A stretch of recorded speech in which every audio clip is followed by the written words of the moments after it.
Phil is a great guy. You got to see him in my special on the civilian side of the last 4 years when I ran the Ukraine pet rescue video with him and my friend Natalia. In the driving they did across it, he actually just left as well, doing more work. So, Molodatz, as we say here. So, it's great to have Phil in the room, and Shaun Pinner will be logging in and joining here in a minute. A lot of things happening. I don't know if you've heard, but Zelensky has the cards. Who knew? We знаємо. We knew. So yeah, it's not surprising. Actually, anyone who's been paying attention to the Ukrainian fight knows that Ukrainians were going to be able to teach the West how to fight because America has not been doing near-peer operations for a long time. Not to diminish those who do the services. In fact, that's sort of the job I leave to Pete Hegseth. It is what it is, right? So let me get my cheat sheet up here of notes for tonight while we wait for our buddy Shaun Pinner to show up and talk about how things. Oh my God, how do I get a dark mode on this? Please tell me there's a dark mode. Do you light theme? No. Do you dark theme? Yes, I love dark theme. I prefer dark theme. Yes, Zelensky definitely has the best cards. He does. He has Ukrainians. When you're fighting for your existential existence, it's the biggest difference. You fight for when you and this is one of the things I think that led a lot of people I know to push against wars overseas. What are we fighting for? There are folks who understand what we're fighting for overseas if we have to. I actually advocate destroying the 3 camps in Afghanistan for reasons that having really done the work as a civilian. Remember, I'm not a military guy. Remember, I didn't come into this as an agency guy. I had no interest in doing this when I was in college and in the music scene and on the radio. But then George Bush invaded, and then had to go the neocon route, and I had to learn what's all going on. And so all sanctions lifted on Russia. Really? What? Hold on, we gotta go do that now. And yeah, so we'll see. Okay, we'll come back to that. U.S. grants temporary waiver to allow India to buy Russian oil. Modi got on the phone call. So I think it's really specifically to. It looks like it's in Moscow Times actually celebrates it. U.S. allows India to buy Russian oil during U.S.-Israel war with Iran. So in order to fight out one battle, the United States is going to do this other thing.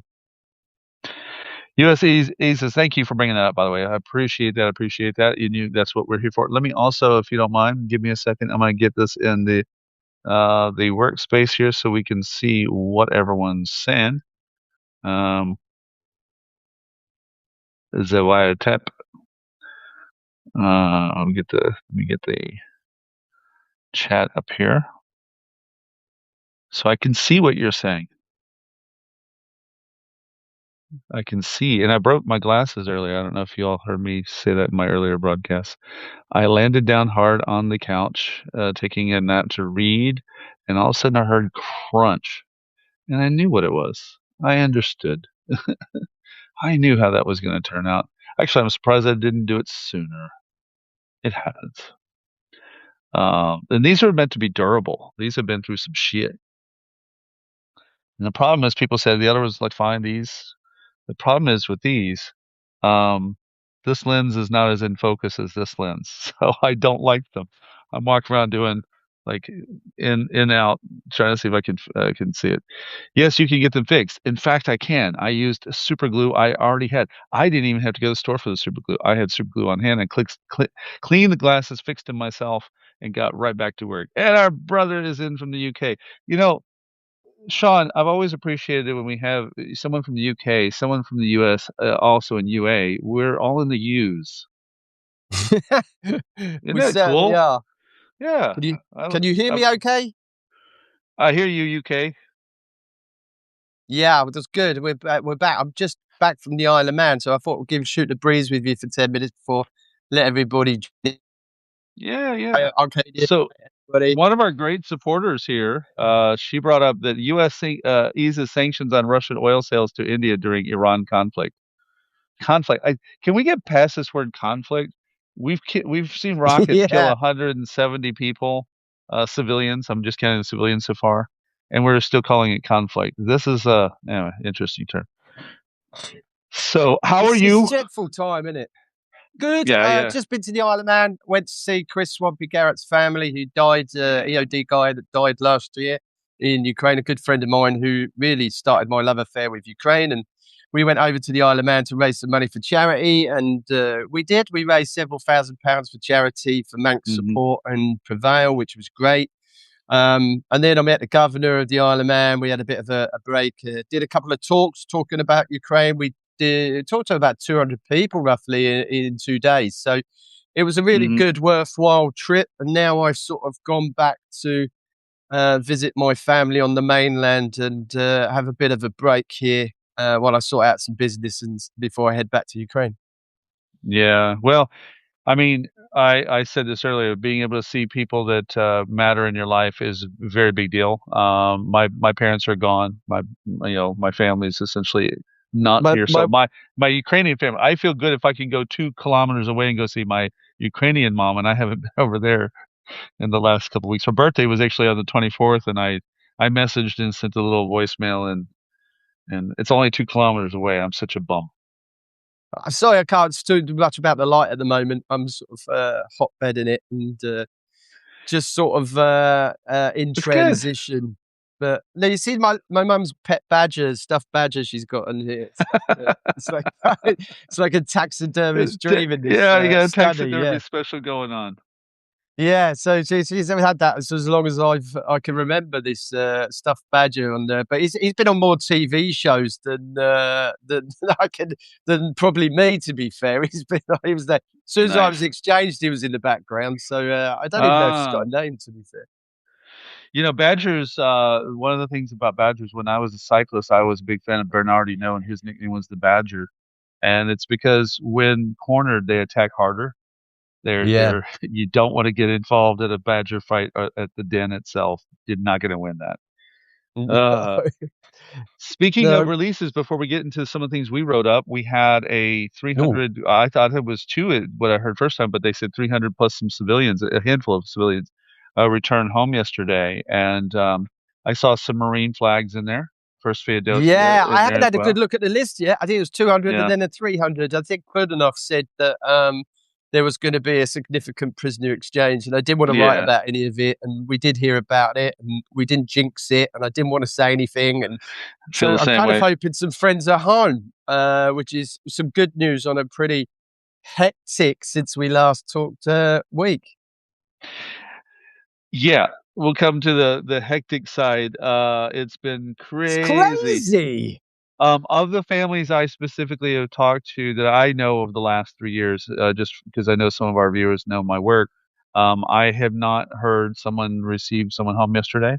And I will say we've had a good run of it this last year where we got mostly good news each time, but this time, good news for those who did, and Yeah. everyone celebrates it like that. And then for those who didn't, actually, I would say if I ever feel Mr. Mopey, I feel bad today, guy, I can look at their attitudes, and they have a great attitude considering the suffering and pain that they go through. That, I write to him, we will wait. We're waiting together, Yeah. and they know, and we just get to the next part. And there was a drought of releases for a while a couple years ago that really were painful to the families because instead of having Oh, like every month or every couple of months, oh, there you are, you have a face. is that better or worse? So it's fine. Um, but we had a drought for months, and then finally some releases, and then and that type of drought really starts being psychologically pressured. But let's get to. I think we got a good dose of people here. 16 people, and it'll tick up as we go along. Shaun, the idea that America can learn from Ukrainians. Now, I mean, anyone had been saying that around here for a while? Well, where do we want to start? I mean, it's a year ago since that infamous meeting at the Oval Office. Pretty much, we all know how that went. You do not have the cards. You're starting World War III, and where's your suit? And did you say thank you? So now we're sitting here with Iran kicking off, with America bombing Iran. And total, what I consider to be a balls up and of an operation, still with no clarity what the end game is.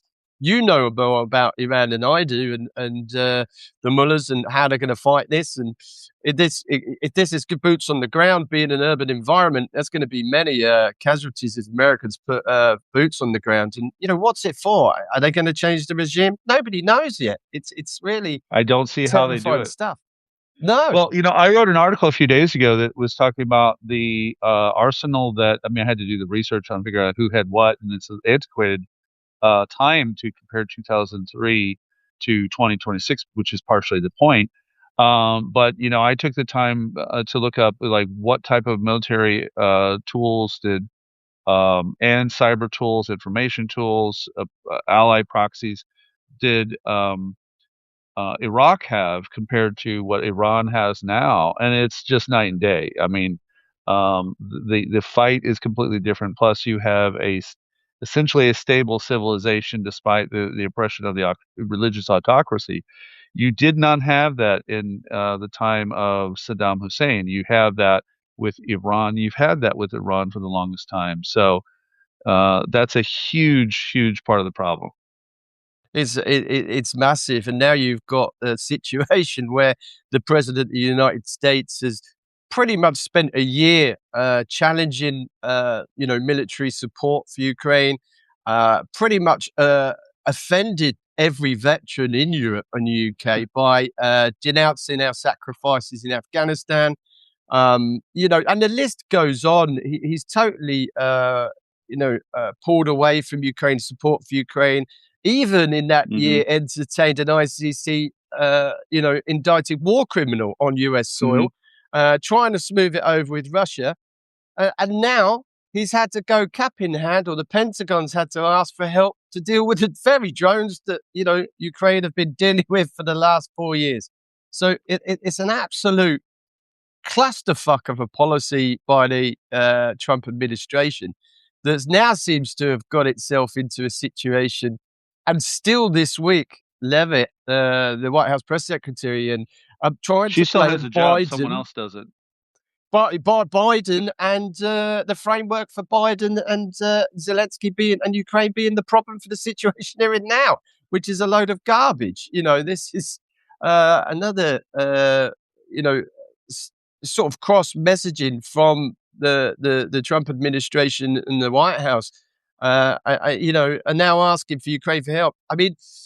Of course, Ukraine are going to do it. Of course, Ukraine are going to assist its partners. But that is deeply embarrassing for Trump. And again, Absolutely. it's where do we go from here? How is that going to affect how we move forward and what's going on? My editor's going to Lebanon because he's going to go and talk to the refugees coming through from Lebanon into Syria. There's quite a few now, something like 30,000 now trying to get out of the country.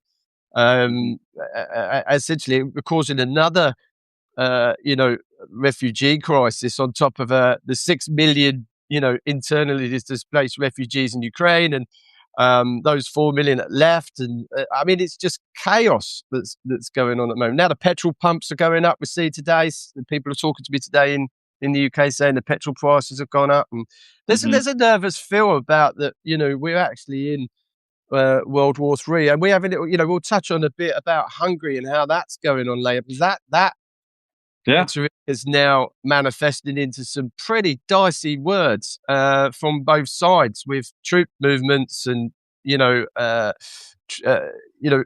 Orban actually in a position where he could lose the election. What's he doing to try and cling on to power? Was he going to start another front on Ukraine? Is he going to get some friends to lend some digital help? Oh, it's just chaos at the moment. Run to the Kremlin. Daddy has a meeting. There's really no light at the end of the tunnel at the moment. It's a very where we said last week, or the last time we talked, certainly Ukraine is getting the upper hand and the pendulum swinging back towards them. I'm not saying they're going to motor into Mariupol and take back the occupied territories, but certainly they're gaining ground, and there is a power shift there. And long comes, we said then, Trump comes to the rescue. So I'm a bit confused myself as someone that watches this, whether this is going to benefit Russia or whether this is actually aiding Russia, stretching NATO, stretching the availability of weapons that could be supplied to Ukraine moving forward, and also starting another front in Hungary. So yeah, absolutely. Anyone wondering if they've actually been kind of quiet this week on a certain level, but we had an air raid go off a little bit earlier. In fact, I have to do this, unfortunately, for our viewers. If you're sensitive to air raid and or air attacks that may kill your host, just telling you. I'm all right, Jack. Yeah, right. Hey, okay. Thanks, bro. Yeah, no problem. So I got you back. Normally where you're at is also very active, and it is tonight. So they're being active, and I figured they would probably ramp down a little bit for the week and then come back up. But let me run down just a couple notes here about what happened in Iran this week, and then we'll draw it into this. So starting February 28th, the decapitation strike killing Khamenei, 40 officials dead, the command infrastructure fractured but standing. The A-team of his units were still standing. Retaliation started immediately. 9 countries hit. Hormuz closed within 24 hours. Monday, the war metastasized. Hezbollah enters. 6 Americans killed. Friendly fire over Kuwait. Pentagon's not a regime change war framing fell apart real time. Tuesday, March 3rd, the nuclear mission was made explicit, with the several locations being mentioned and attacked by Israel. Bombed the Assembly of Experts mid-session, while it tried to pick a new supreme leader. We'll come to the supreme leader thing here in a minute. That's a note to keep. Qatar shot down Iranian jets, and the straits effectively closed. Wednesday, March 4th. I remember Wednesday. It was only 2 days ago. The industrial phase. 2,000 U.S. strikes confirmed. 20 Iranian ships sunk, including a carrier-class vessel. It was a drone vessel. U.S. submarines torpedoed an Iranian frigate off of Sri Lanka, and Kurdish armed operation went public. I think we're going to talk about Kurds as well. Thursday was a pivot of the second phase. IDF chief of staff announced that the next phase was starting, and Hegseth warned of a dramatic surge. B-2s began hitting deeply buried bunkers. Azerbaijan was hit with Iranian drones for the first time. And the House rejected war powers by 7 votes, including that moron out of Pennsylvania that can't figure out where he's supposed to be. Friday, March 6th, today, brought B-2 penetrator campaign into full force, and CENTCOM's claim that 90% missile reduction, in which Iran answered by hitting a tanker off Kuwait.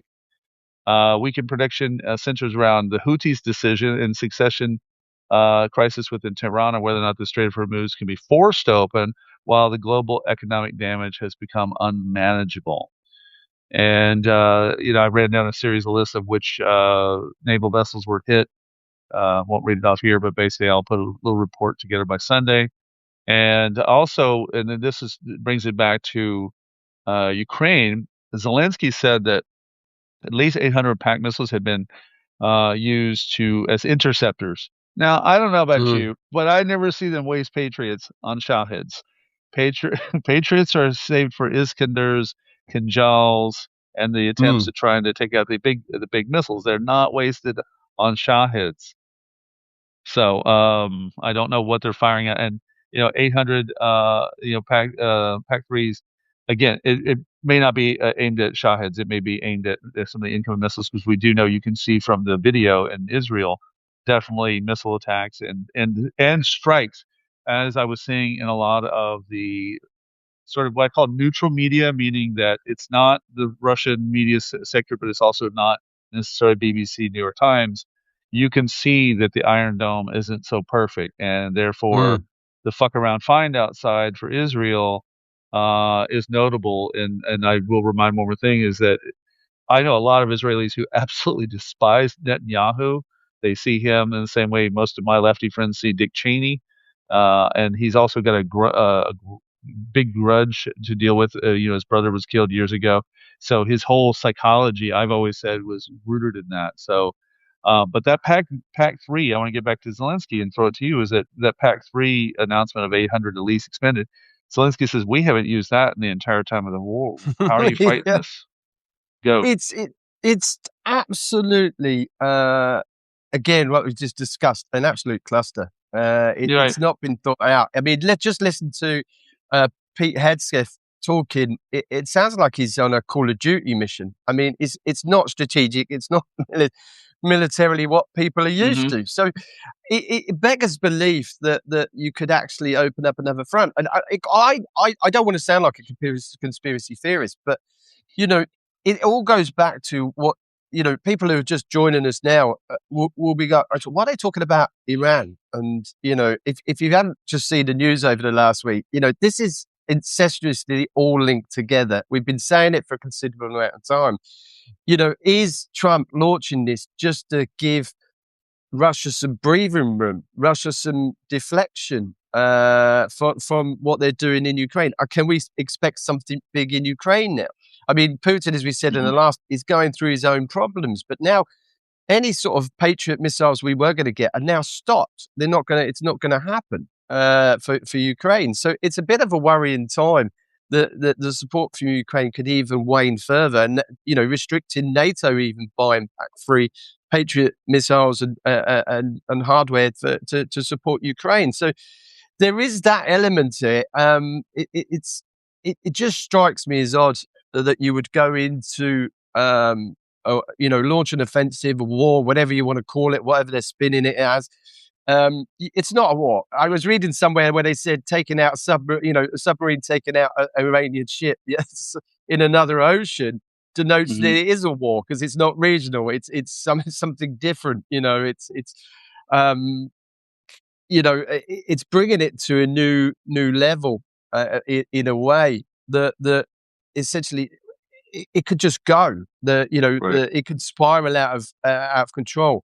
Russia have been remarkably quiet about what's going on in Iran. Well, it's very limited to what they can do. They're worried about Cuba.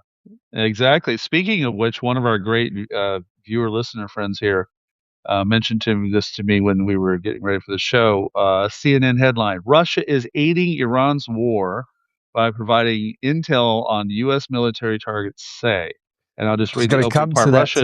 Exactly. Russia is providing Iran with intelligence about locations and movements of American troops, ships, and aircraft, according to multiple people familiar with the U.S. intelligence reporting on the issue.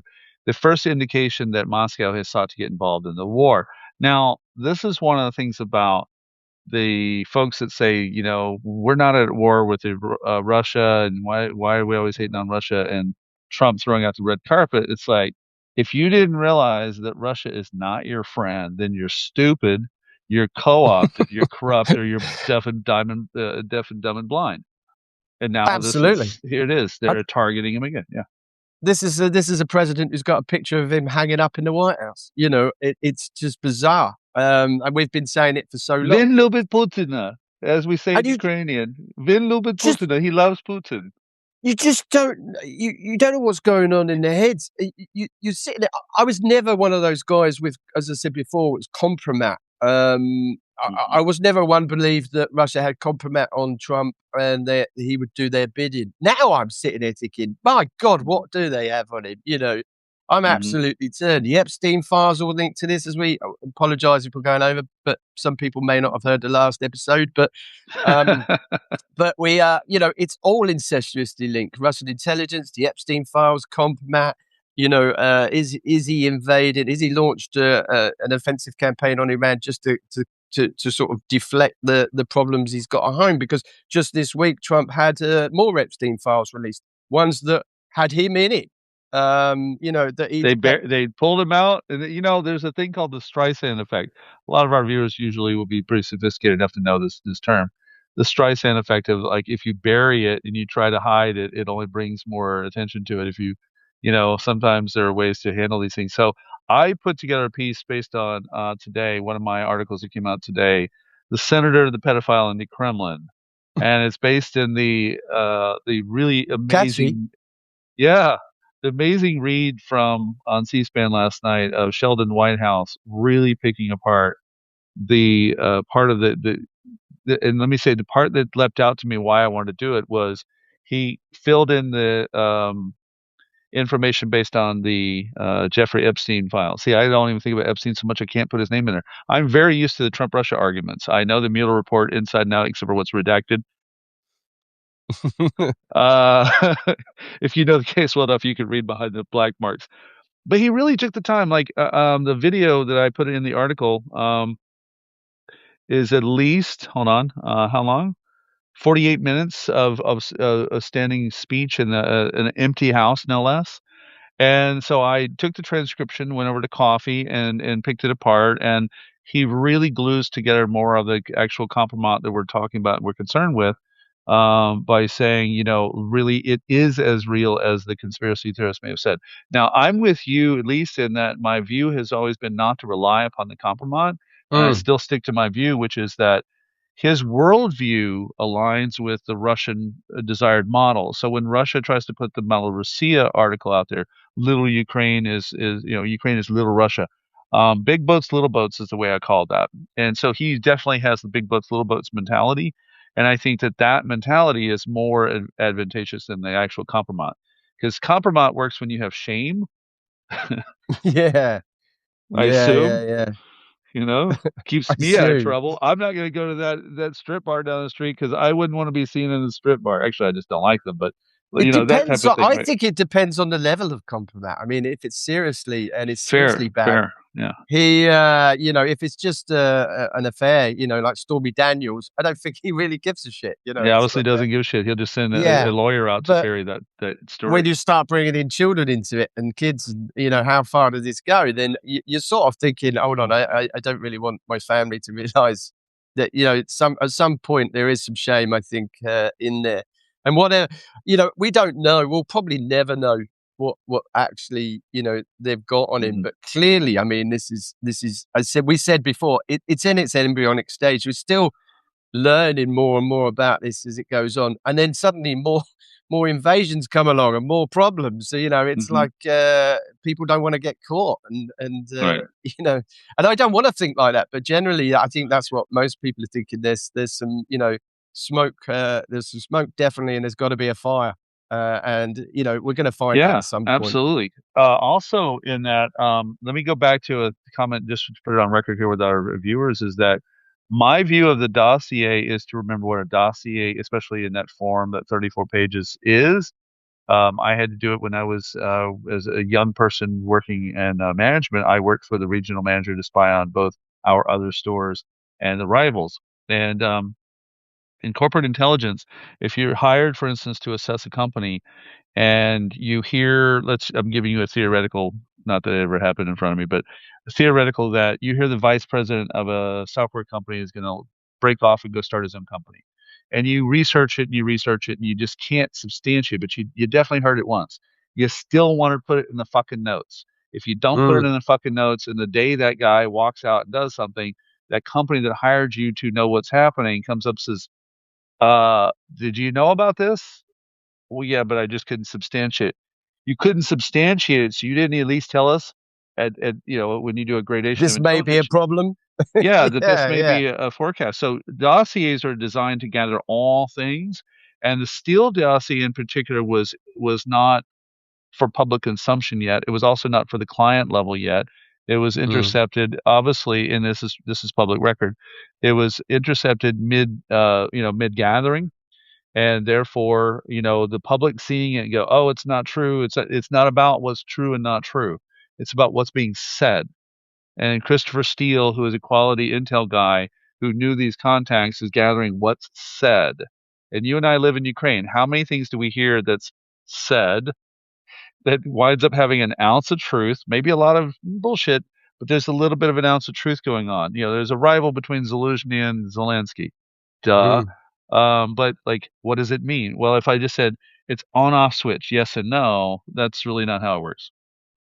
No, I mean, you only have to speak to Ukrainians. They'll tell you they don't fight for Zelensky; they fight for Ukraine.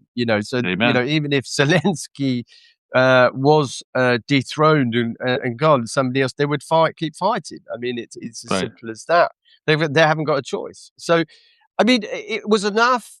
I think Noem got the sack today. Kirsty, what's her name? Kirsty Noem? I can't remember. Yes. I think she got fired today eventually. So, Yeah, Christy Lewandowski. happening. I mean, Christy, no, the dog killer. Yeah, she's got the sack today. So I'm pretty sure, this is your next one will be probably the FBI director, Patel. So I mean, he's another one that's probably going to get the boot at some point. Yeah, because think about it this way. He gutted another thing we had to talk about this week. We didn't talk about last week, and you were very busy. I like that you're busy, by the way. That's good. No, I don't. I want to go home. No, I get that, but I mean, it's at least they know that you have things to offer. Is that Kash Patel this last week when I was on a few times, was responsible for removing the counterintelligence unit 12 that was keeping an eye on Iranian espionage, and now we're fucked, and that's going to have consequences. And there's a lot of problems with the fact that they keep doing it. For what reason? They're doing it to keep your hand out of the Kushner pie. It's a big deal. I want to get to our top headline though of the thing: the Shahed problem, cheap drones, and expensive air defense. And let me hand it to you with this. Mykola Melnick, who I'm going to see this week to do an interview with, is a commander from the 47th Magura. And when he's in America talking to American commanders, they come up with their Bradleys and their Abrams mentality. And he's a Bradleys expert. He loves Bradleys here.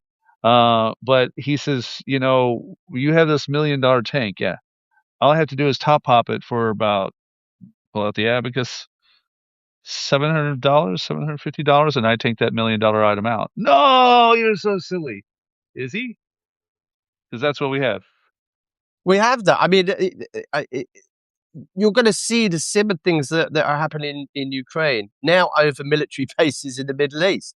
If you're launching yourself into the war thinking you're number one, and you're pushing away from the very people, Ukraine, not just pushing away, but verbally attacking Zelensky, you're pushing away the very people that have been fighting this and have the tech and know everything to do about drones and what they can do. And that's what I find extremely odd, that even just this week with the launch of offensive operations on Iran, you've got press releases being read out by Levitt, you've got Trump saying things, and it's still about Biden, it's still about Zelensky, even though Zelensky's offered to help, fight those drones, give their expertise to partners. Yeah, the White House is still pushing that same framing, which is deeply disturbing. And drones are is the warfare now. I mean, drones are the new sniper, the new artillery. They're cheaper to move, cheaper to buy. They're safer to move. You can build them up in situ. You can move far more drones, frames than you can artillery shells. And they're not going to blow up when you take them to the front lines. If they, you can build them in situ. So, there's a lot of things that the White House seems to be dismissing, and let's face it, there is no peace talks at the moment. So, what are they shielding? Why are they not changing focus? Why are they not supporting Ukraine? I still don't know. Is it a pride thing? Are we going to, you're going to lose American servicemen over pride? I'm not sure Americans will take to that very kindly, especially if you have to put in ground forces. So, it's still baffling to me which way the White House is going. They seem very chaotic.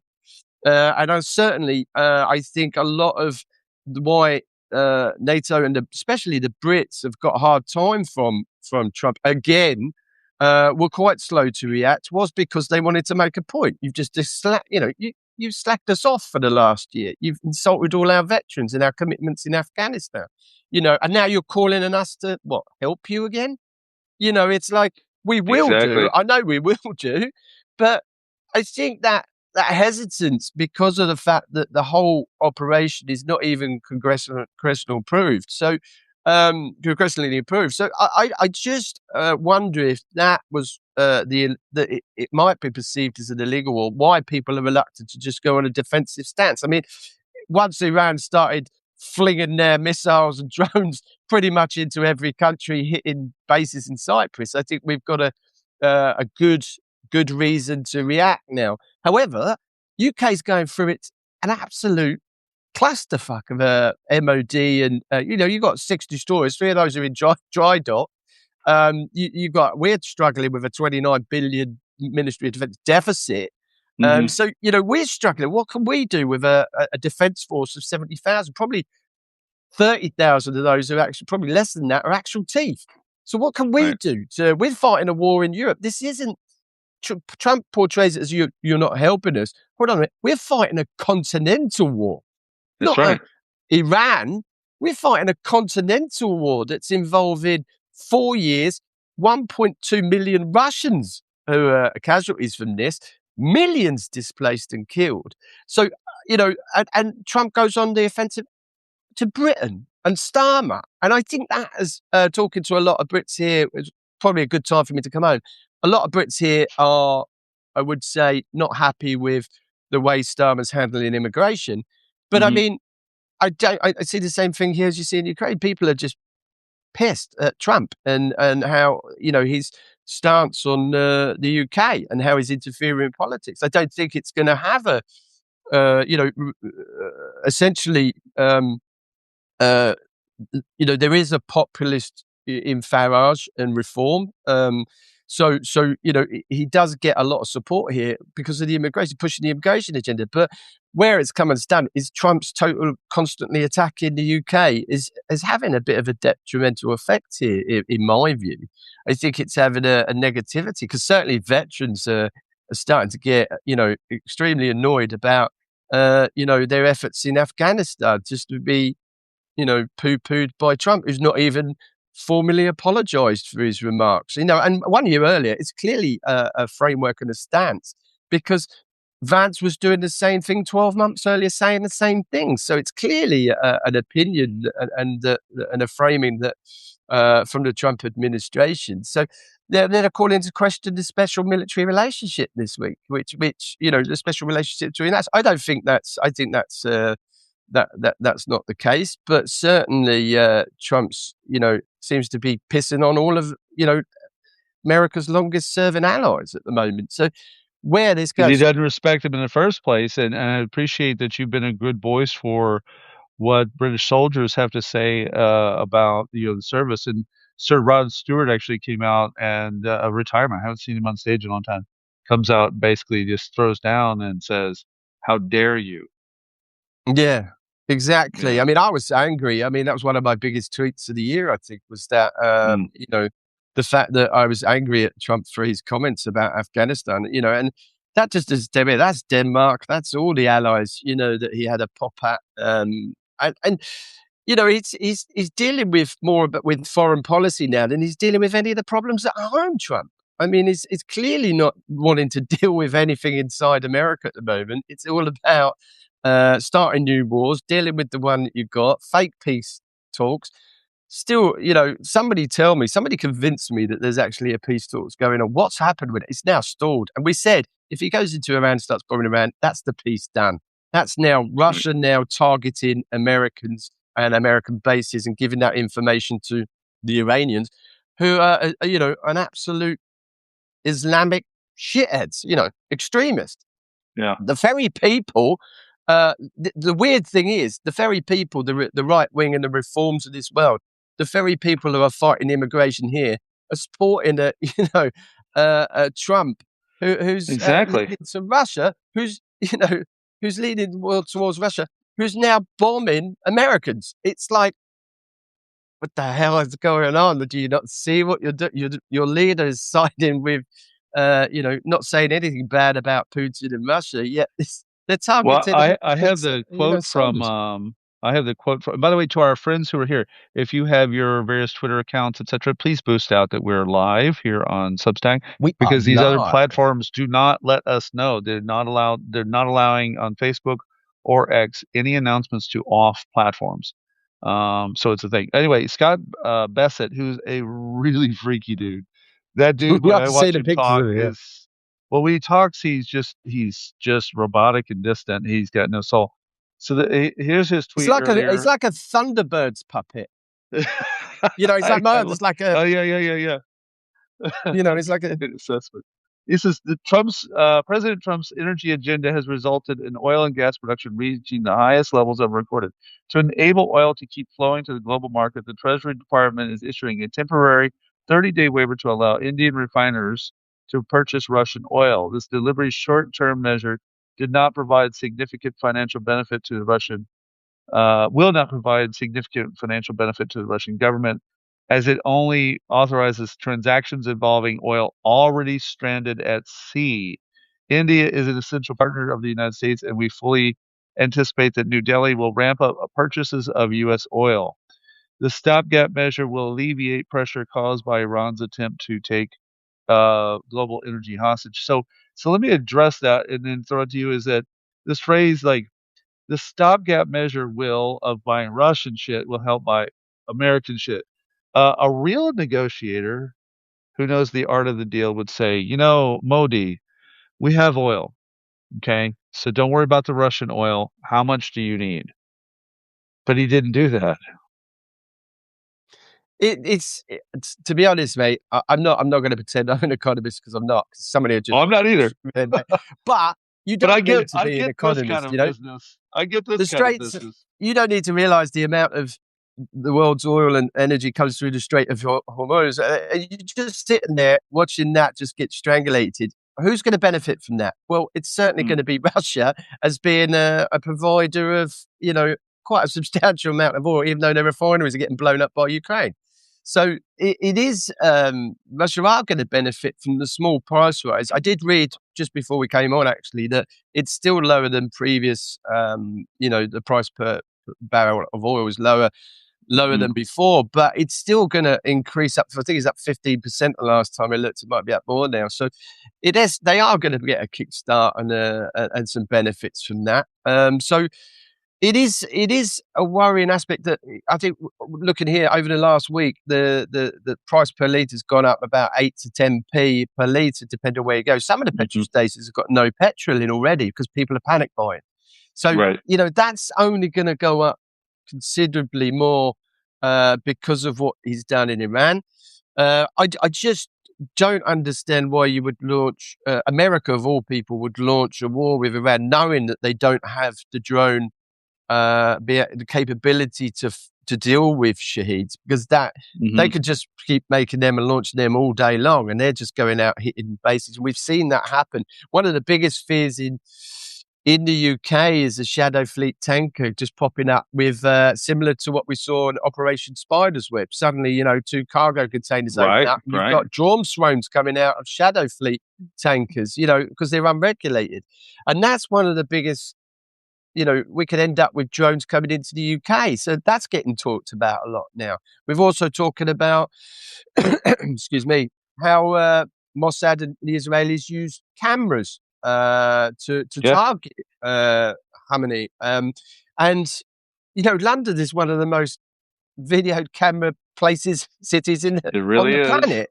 It And really you got is. a nine. I was talking to someone ago. You can imagine you got a £9 an hour basic pay guy just picking his nose, watching it, and not realizing the world's terrorists are hacked into his system, looking at the same thing he is. So, it is. We live in extremely dangerous times with some very capable people in the Middle East, and you would like to think that America had gained, planned, and thought this through, but it's just not No, looking like like our, it our at all. conversation with Fred Wellman last night, who's a retired lieutenant colonel, served for many years, and has that as his longest work. We said this that the effort in the first year was all at DEI, transgender, being macho, and Mm. I may have sent you one of these posts of one of my friends here. I won't say her name, but she's a singer here in Kyiv, and her ability to do pull-ups is off the chart compared. And she's like what I call 6 foot 1,000. She's about probably 6'1", and she can do all those snatch pull-ups better than just about any men I know. And I see, Pete Hegseth out there trying to be Mr. Tough Guy. All of that was far more important than actually being prepared. So as a soldier, because you're the soldier here, the fuck around find out stage of someone not prepared to go out and fight. How many times do you think, someone who isn't ready to fight, and we use the example of some people who came here from the West, for instance, who suddenly ran out and they want to be a soldier, and they're not soldiers, and they shouldn't be out there. They should be doing something else. Let's do some reality check on that. Amateurs talk tactics, professionals talk logistics.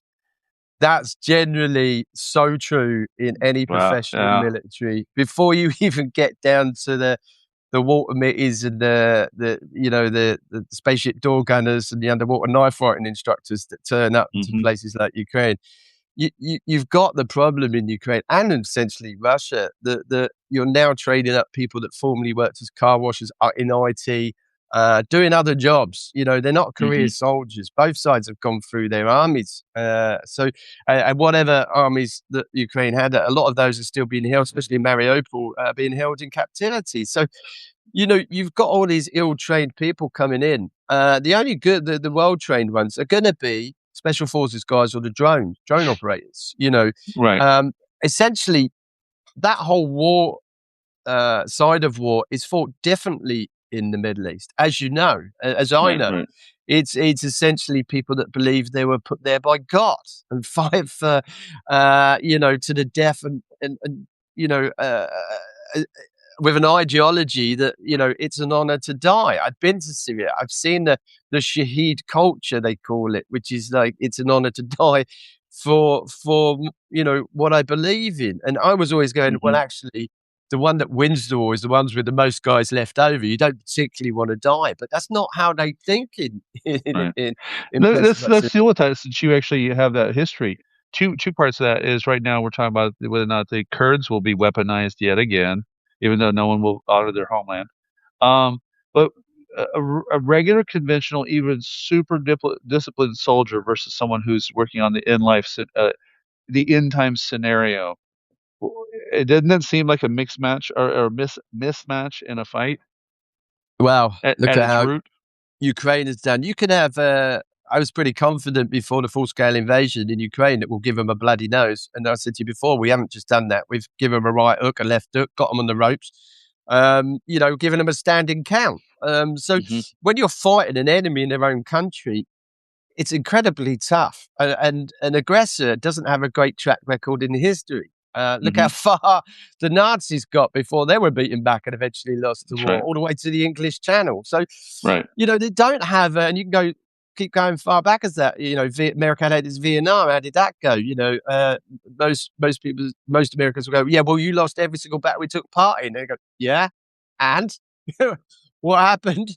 It's like, it's a crazy situation when you decide to embark on doing something like Iran and even Ukraine to an extent, that even if Russia would have taken Kyiv, there would have been such a partisan and guerrilla movement in Ukraine to take back the country. They would have lost thousands and thousands of more soldiers, and Iran's no different. You're going to have those fundamentalist guys that want to keep that power, who are going to literally fight until the death. And Americans are going to have to, again, I think I watched an interview quite recently where Hegseth said it was Americans that were going around in a period of time dipping their toe into wars and fighting in countries. We're going to change that. What have they done? Exactly the same thing. They're now looking for weapons of mass destruction on Trump's feeling. No accurate idea of why they're going into the region to topple the government. Who's going to topple it? Who's stepping forward? Just watched another interview tonight. There's nobody stepping forward yet. Nobody's going to step forward until they know that regime is crushed. Are they going to be crushed? Probably not. They're still going to be there in abundance. You remember, I think it was about a couple of months ago, Trump was saying, we'll come, take over, and 40,000 bloody Lebanese Iranians were killed in the process of trying to cause an uprising, and another thing is that assets. If we look at other models, we had this with Iraq. Assets that helped America know things dry up. You can only have that intelligence for so long before those intermediaries that were helping you know where things are exterminated in one way, shape, or captured.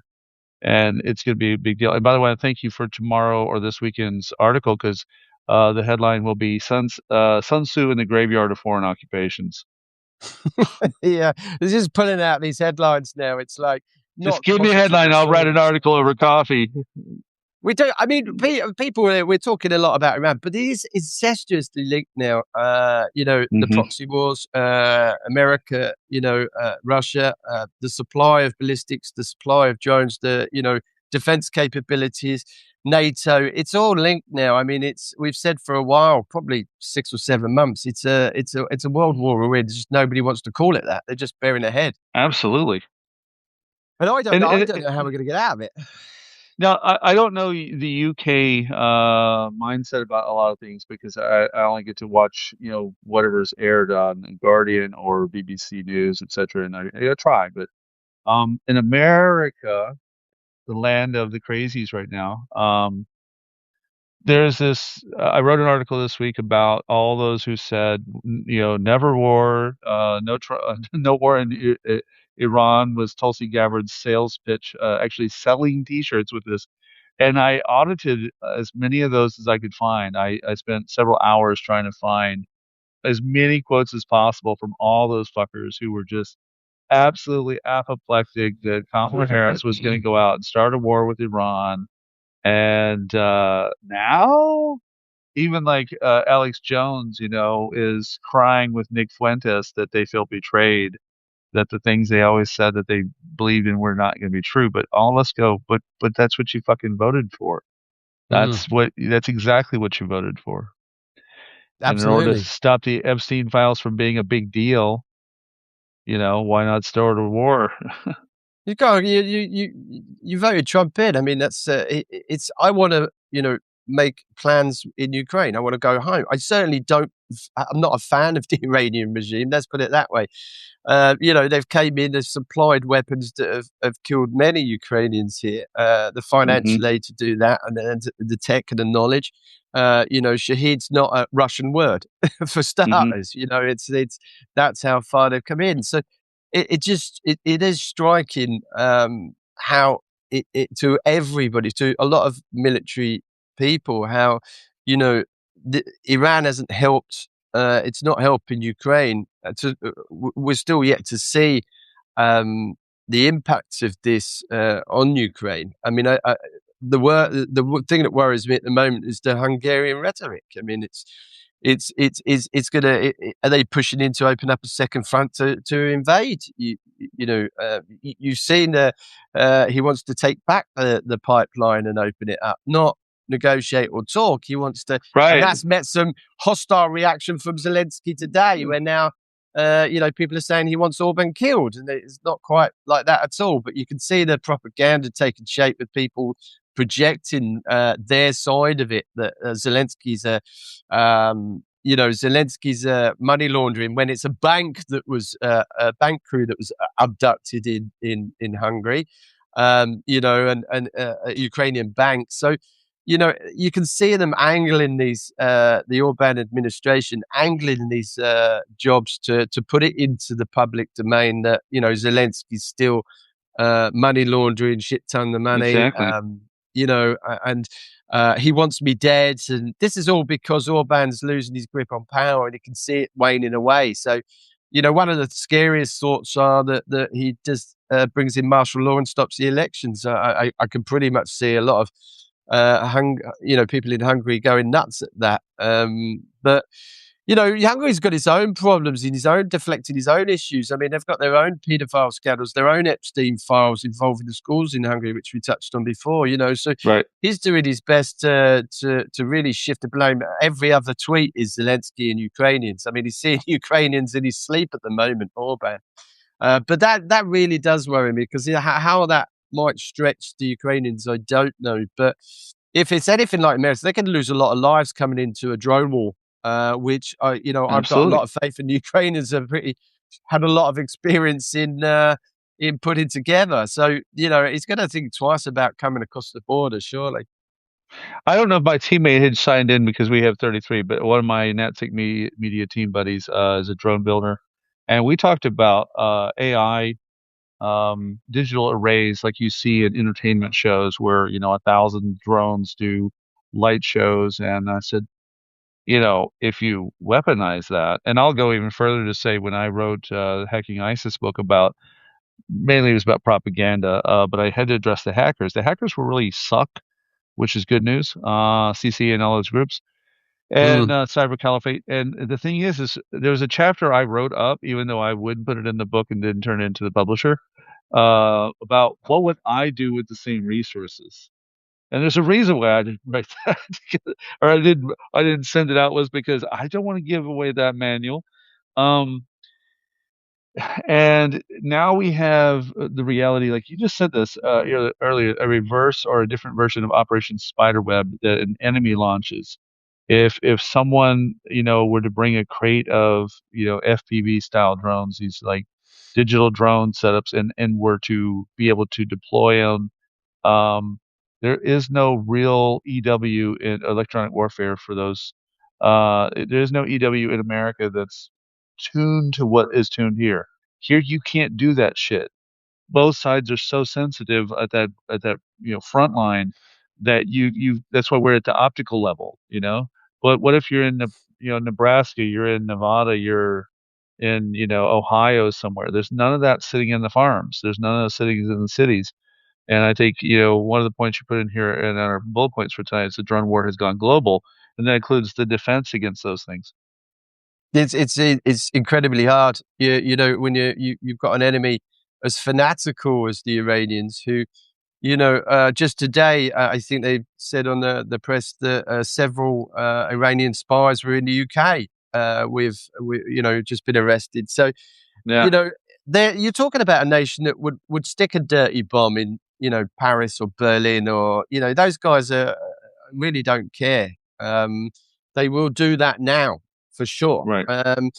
Whether Trump's probably the slim pickings is that he sort of said that he had this feeling they were close to making a nuclear weapon, but didn't they just hit those meant to have destroyed them? Didn't Pete Hegseth But say wasn't they it completely wasn't it ignited? last year that they said they did that? It was all obliterated. It was all taken care Yeah. of.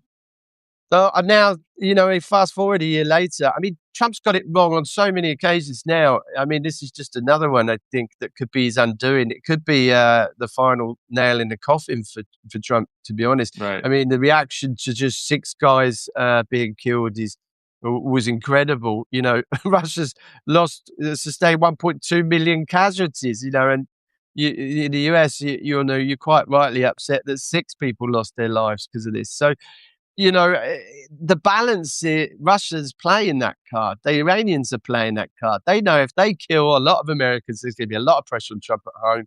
And where do you go with that? And, there's going to be a terrorist attack somewhere. They've already said and made it public that they're going to get some retribution for the Ayatollah Khamenei. And I think generally we're going to be able to look at. And drones are the new buzzword. I mean, you can't stop them, and they could drive in, and you could have an Operation Spider's Web that we saw in Ukraine inside the UK or mainland Europe. It's a very hard time especially for security services in these countries that are probably, especially in the UK, are probably underfunded and being stripped of, over the last 10, 20 years of tools to be able to do the job. So, yeah, and cyber, we haven't even touched on that yet.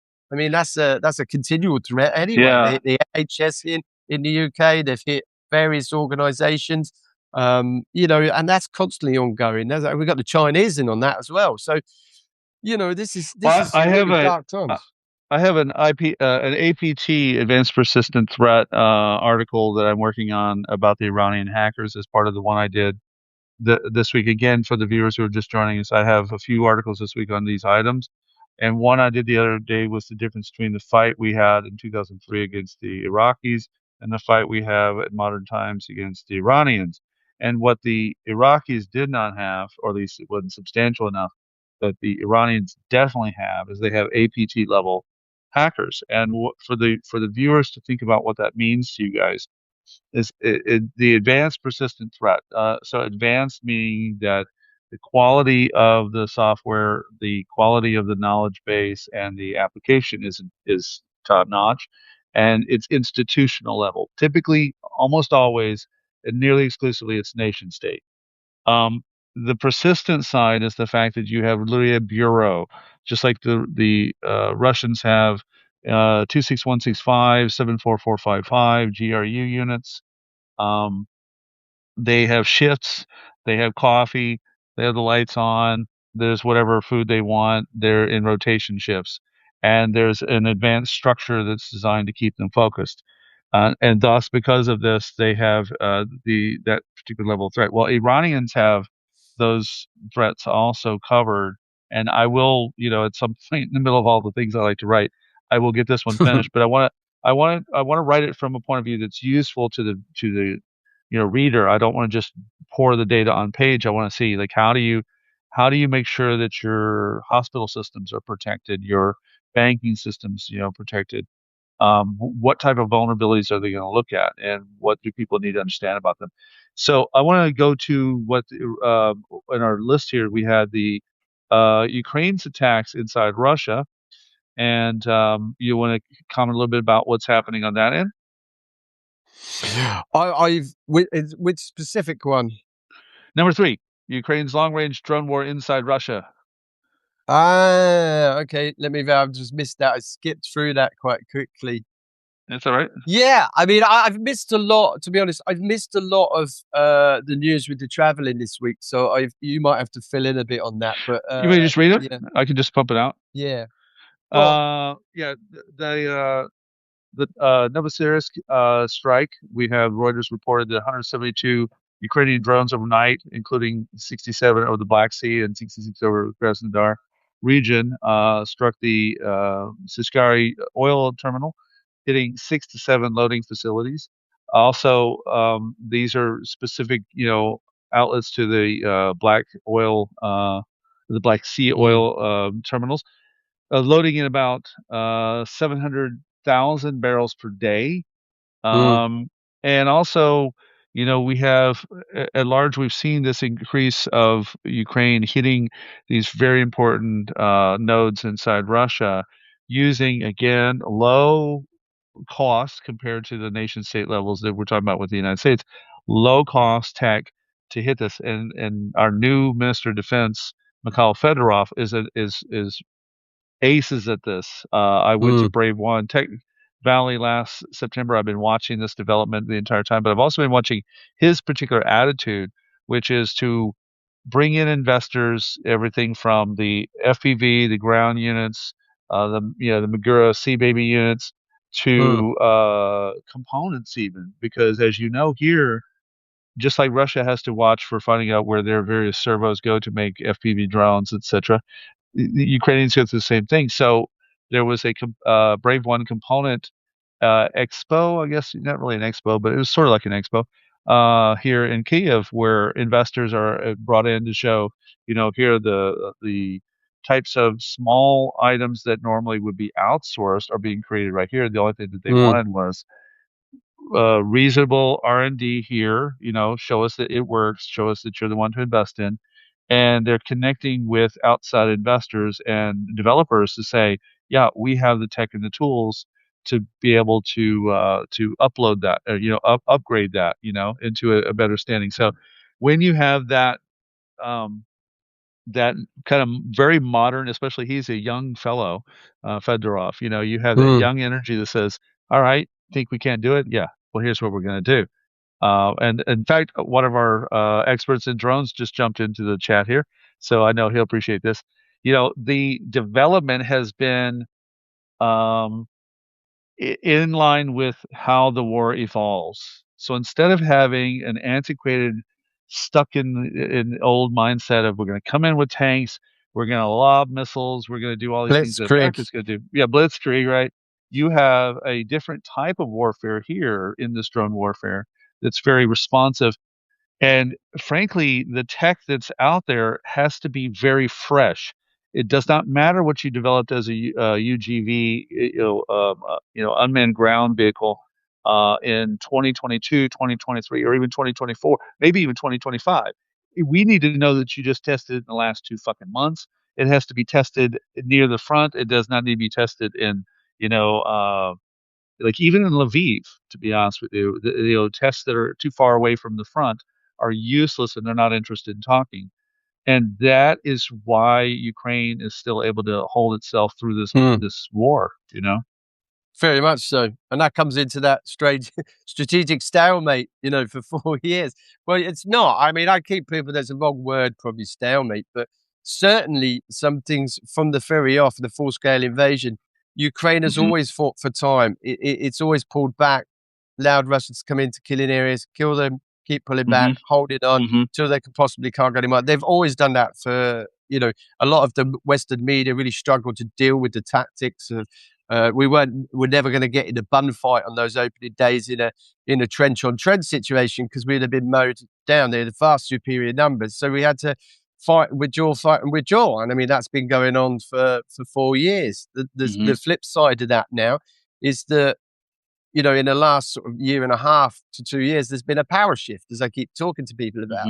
We're now firing 200 drones into Russia. We're now firing ballistic missiles into Russia. Where could we have done that in 2022? No, because the Americans were going escalation. We can't do that.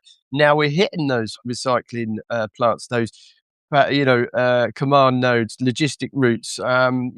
Russia's struggling to recruit people now. In the last 2 or 3 months, it was Fedorov who said, I want to get to 50,000 casualties a month. And that is a very young, dynamic Ukrainian government against the very, old, decrepit Russian leadership that cut his teeth in the Soviet era. And we touched on it before in that episode, the Soviet playbook. Have you tried turning it off and on?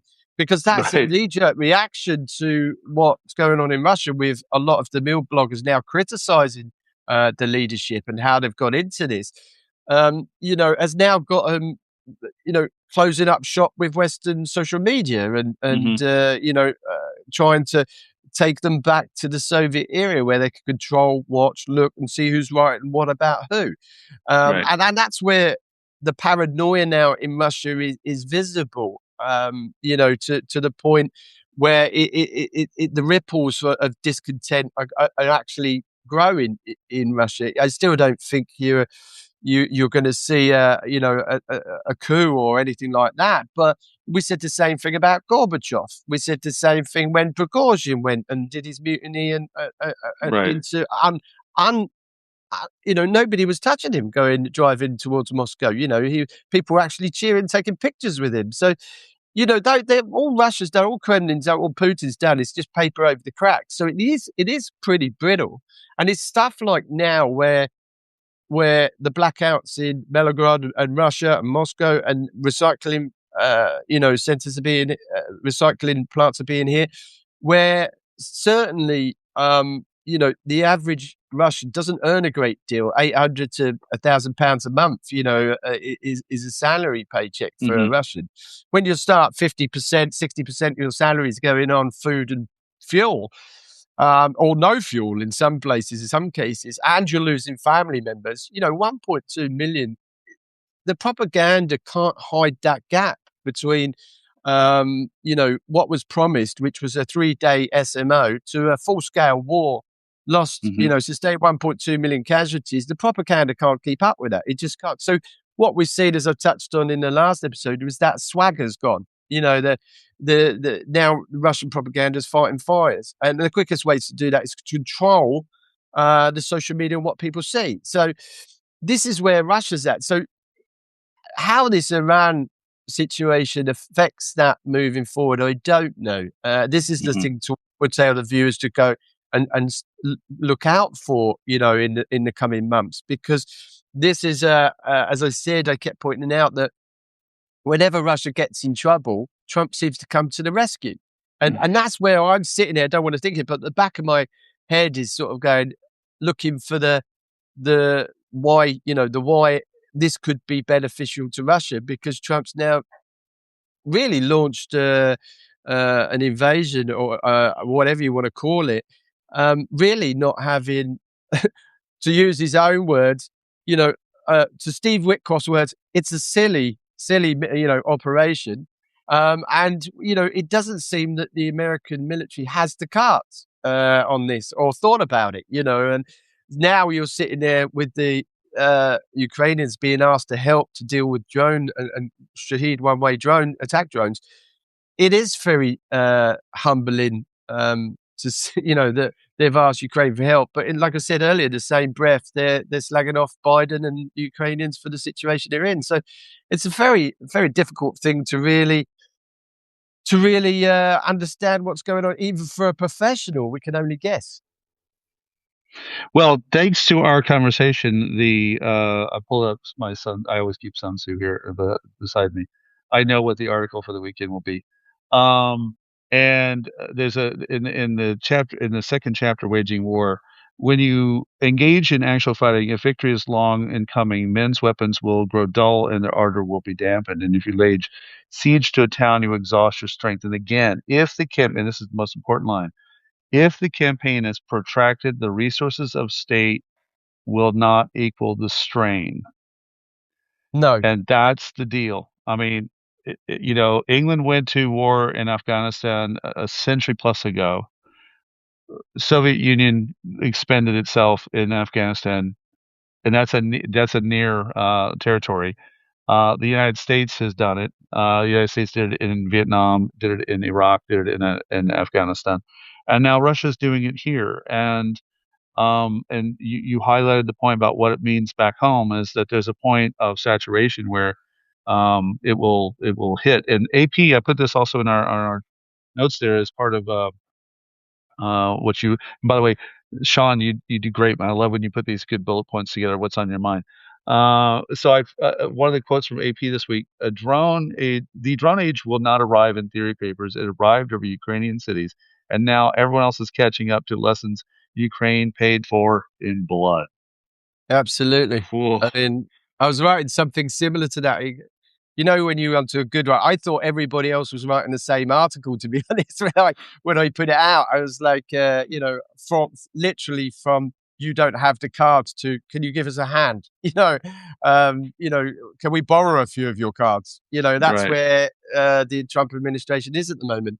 And it was good to see that that was probably my biggest post to date so far. Even Ben Hodges put a thumbs up to it. So, it is, we got to remember, Russia's literally 4 years ago started its full-scale invasion. It had quite a large proportion of Ukraine anyway. It's only taken something like 1% of the country in 4 years for 1.2 million casualties. And now it's got its economy teetering. It's in a far worse position now than globally than it was in 2022. It can't protect its allies like Iran. It can't protect Venezuela. Cuba must be sweating buckets at the moment about where they think they're going to go next. So even the go back to the milk bloggers again, I turned in on saying we're on our own. And even I think this week Lavrov was saying we're literally we could be next. Where do you go? And this is not a Russia. If you go back to the start of 2022, it was we're going to be in Kyiv in 3 days. We'll be home. The Ukrainians will collapse. To now going, actually, we're watching all our friends get taken over. We could be next. Yeah. You can see why Russians are sitting there. What's going on? We're meant to be the second most powerful army in the world, and yet we can't even get Donetsk oblast in 11 years. Of pushing for that. So it is, we've always got to remember there's a lot of pressure on Russia at the moment, and things like Iran and what Trump's little sound bites and comments detract from that. They give Putin breathing space. Hungary, Orban are giving Putin breathing space. So it's really important to stick on social media, stick on those facts of where Russia actually is at the moment. Because what we want is that pressure to still keep mounting on Putin and not be sidetracked by, Trumpisms or, his attacks on the UK. Yeah, and I'm not going to try to predict really what Russia's reaction with Trump will be about Iran. They don't seem to have been hammering him hard. They're kind of letting it play out. There's not been a really loud Kremlin. I mean, there's been a lightweight condemnation compared to what they can say. But in the chatter space, like I pay attention to a bunch of the pro-Russian Telegram accounts that they're in a quandary. They don't really know where to go with it because crazy Yeah. Trump. Yeah, they really don't. Normally there's some perceivable directions of their narratives, and right now there's Trump's lost his mind, and is definitely rooting against America being able to be successful in this. But at the same time, they don't have a direction because there's no loyalty to Iranians themselves at all. No. They're just basically tools of a Russian mindset in those sectors. It is, and it stems to Brahim. I spoke to him in Morocco, saying it's got Mhm. RT posters outside his house. It's like the tentacles of the Kremlin and the state propaganda go quite far. Especially Right. into Africa and stuff. So, and you've got to remember that they're pulling in troops because they can't get any more enough Russians to fill in the gaps. So they're pulling all these people from the poorest parts of the world to That's fundamentally right. invade another country for them. And having spoke to them myself in India, Indians, Africans, people from South America, these guys are wondering why I don't. One of the things I'm looking for in these exchanges, and I'll try and find out for our next meeting, is how many foreign fighters that weren't born in Ukraine and Russia were exchanged during these exchanges. What you'll find is Putin just doesn't want to exchange those guys from those countries outside of Hmm. Russia because one, it will dry up. They will tell everybody the realities of the war. It will dry up his recruitment from Africa and all those places where criminal gangs are bringing in these guys from places like Mogadishu to countries where there are a consulate or an embassy, where they can then get them into Russia for 2 weeks, knowing they'll probably break their visa, uh, conditions, where they can then recruit them into the Russian military or send them back to where they came from. So, Right. he doesn't want to do that. So I'd be interested to see out of this 500 people swap for swap, how many of these guys actually were exchanged that actually were from outside of Russia or Ukraine, because Putin doesn't want to exchange this. He's only exchanging white ethnic Russians. So, anybody coming in from an outside country, whether you've got a Russian passport or not, is generally a second class citizen. So, we want our guys back. So, I'm not sure that the Ukrainians would not, jump on the chance to get Brits and Americans that are being held over in Hmm. captivity, which is what we're trying to campaign for. But certainly, I'll be shocked if they did actually exchange any of these foreign combatants, especially the Chinese and the North Koreans we've got sitting in there that are fighting for Russia, which again. Um, NATO and the minute the North Koreans turned up in Ukraine and fighting for Russia, we should have had NATO troops all the way up to the Dnipro River. I still say now, look, if we'd have brought them in a year and a half, 2 years ago, Ukraine are now bombing, Right. Russia. Where are the nuclear weapons? They're not firing nuclear weapons. So it is a bone of contention. Certainly with me, I think once you start bringing in other armies to fight in Europe like North Korea, I think we should have had our own red lines with that and done something about that. But Well, like you said yeah, earlier, I mean, the idea that we're not at a world war is naive. Anyone who thinks that we're not at yeah, world war level is naive, because if you look at World War II, it's not like every single country was involved. It's just that the core focus of the major industrial powers were definitely full bore into each other. So China's the only one. China and India are the only ones that are kind of in a swagger in the distance. And keep seeing people posting this. Trump has lifted the sanction on Russian oil as an ally of truth in all of our friends. Let's really use refined language just so we get to the actual problem. Yes, but also no. In other words, there are plenty of sanctions that are still in place, local oil, etc. But yes, correct. a portion of these waivers have been granted, and that's what should not happen. So let's call that what it is. Well, let's balance And it even more. yeah. Then we Yeah, shouldn't be buying. Europe shouldn't be buying oil or gas off it. You know, this is not America bashing by any means. We're coming at you. Unfortunately, America, Trump's administration, not America. Trump's administration is largely.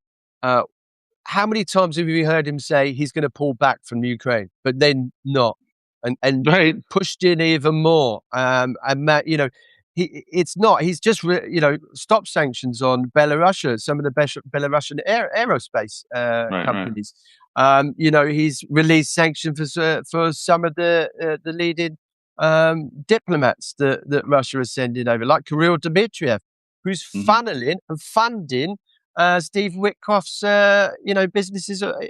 Their relationship is still yet to be come out in the media, how those two are entwined. So, you know, it's not, are we hitting the shadow fleet tankers, all of them? No, we're not. We've hit a few. Where's that oil going? Probably to subsidize, or I think Trump said he's saying Russia's pushing back in Europe in the courts about those assets, saying, you know, what's been done is illegal, and you know they're going to play lawfare now in the European community to try to free up those assets and you know, at least make it difficult as we see it. Before we go, and I want to thank everyone who's joining us with us tonight. I know you've been traveling. What are your thoughts about the reception that you had while you were back home? How were things? It was amazing, to be honest. The receptions, we got so many people requesting interviews about what's going on in Ukraine and how how it is on the ground. Still, people are astonished that, you know, people like Chris were coming over to Ukraine and still, you know, demining and doing what he was doing. Yeah, God bless him. I mean, it's just for how many lives he's saved over the, you know, since 2014 out here demining is beggars belief. So, you know, we're trying to get some sort of posthumous award for him for his, you know, service, and he set up Prevail, a charity over here, like many others. We're still trying to. I get asked a lot about prisoners in captivity and what it's really like. People are generally interested in, you know, how the difference between how Ukrainian, you know, treat Russian prisoners, which is vastly different to you know, being in captivity in Russia. So it is still there's still a lot of support in the UK and Europe for you know, Ukraine. However, you know, there's you know, X's platform is so different to another platform like Blue Sky. You know, if you believed all the news on X, you'd think Russia had conquered Ukraine 2 or 3 years ago. It's not the case, you know, which is why it's so important that we talk about the realities on the ground here about, you know, Russia is actually really struggling. It's actually, you know, it's in a war that it can't win. It's bogged down. And globally, it's really important to tell people that it can't protect its allies anymore. So, you know, I'm hoping that the information war is starting to claw back, but certainly the papers are full of support for Ukraine still. Unfortunately, Iran has now taken a lot of the... I am visiting Canada very shortly in April. I'm going to put some stuff out on my Twitter very shortly about that and some dates and places where you can get tickets. So I am definitely coming to Canada at the end of April. So looking forward to that visit. And Martin's in Winnipeg, and I see Martin's typing here about that. So I'm glad you guys are seeing each other now. Yeah, we've talked before. Definitely, there's some resources with him and the others that say, "Hey, come here, we'll do some." Well, we're talking actually in Canada about trauma, mental trauma, and how best to deal with it when you're, you know, especially soldiers, and how you could do pre-treatment before you go out to combat zones and things like that. Then, you know, how to deal with that PTSD and traumatic stress. So that you could get when you come back from somewhere like that. So we're literally going to be talking about that to the League of Ukrainian Canadians, and as well. We're visiting, as well as sort of medical conferences and psychiatric conferences. So, I mean, people are generally interested. I mean, this is a war that's, our soldiers from all our countries could end up fighting in, because it's not getting smaller, it's growing. This conflict is now spilling out to other places in the world. You've got Pakistan and Afghanistan kicking off. You've got all the problems in Iran, and then all the products. Iran's now firing missiles into to lots of other countries that are now may get involved, in Saudi Arabia and Bahrain and the UAE and stuff. So this is not getting smaller, it's getting bigger by careless politicians who are not really I don't want to say dumb as fuck, but they're clearly not understanding the regions of the conflicts and what's going on, and then launch themselves into these tirades. I mean, I'm really disappointed with the support element for Ukraine in respect to the Shahed fleet and still buying gas off Russia. I think even Putin this week said he may stop selling gas to Europe. Right. I was like, what? We're still buying it? I mean, what the hell? It's like I got to get my head in those sanctions and what's actually sanctioned and what's not at the moment. It is terrible that we're still Orban's trying to push the pipeline open, yet Ukraine's been invaded. Russia has committed most heinous crimes, as I've said, for stuff we haven't seen since the Second World War. Stolen children. And some reason Orban wants to blame Ukraine for that. And actually, for our viewers, tomorrow I'm going to an event here in Kyiv about captive civilians, and I'm hoping to see my friend Yulia, who her dad's in captivity, and we'll see how that. I'll see what I can learn, and also, of course, add some more context to it. And we just have a whole lot to go. So, are you really? I mean, I don't know about you, but aren't you really appreciating this interested audience who have proven to us that they really want to know what's going on? Well, yeah, I mean, there's reading it and then hearing it from on the ground. We take a lot of Ukrainian perspectives in what's going on out there, and it's it is different to how someone like someone who sees it like Steve Witkoff is projecting in the White House. It's totally different. So we're able to comment out, which is pretty good. I'd like to we could talk about captivity in the next episode with all those people if you want. We could go into what it's like to be captive, what's happening in there. We can do a segment on that, probably. We can cover that's very important. Absolutely.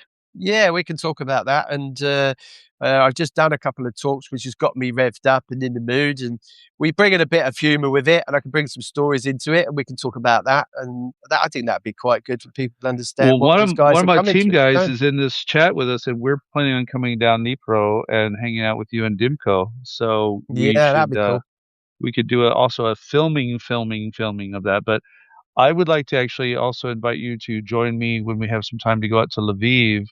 There's a rehabilitation center for the guys who are in captivity, who my Marine friends, and they would love to see you, I'm sure, because they see the videos. Yeah, definitely. I think we should do that. Like an episode out on the field somewhere. Yeah, just go out there and talk to him. Say, because like one of my friends, Vladik he's a great young commander. He's got just an on fire attitude, and he's getting a lot of TV time in Ukrainian television and YouTube.